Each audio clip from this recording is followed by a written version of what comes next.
Dobrý deň, pán Bartošovič. Ako sa máte? Zle. Prečo? Neznášam angličtinu. Prečo? Máte sa nejaké problémy?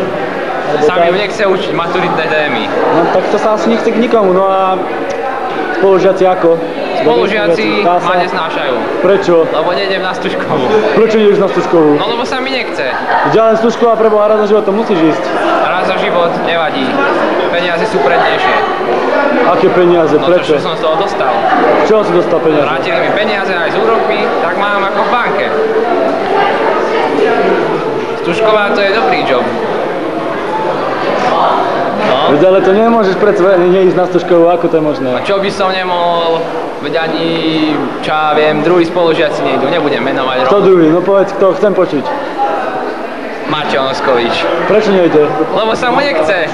Nechce, výunikár, veď ale on nechce, prečo nechceš? No, Veď ale pre vás Stužková to musíš, to je tvoja povinnosť, ak to triedna. A sedieť môžem aj doma. Žrať môžem aj doma, zabávať sa môžem aj doma. Na čo ísť na Stužkovú? No. Paráda, však? A čo ďalej? Haló? No čo by si ešte chcel počuť? Ešte povedz, že OHTV je super. Povedz takto, OHTV je super. OHTV je super.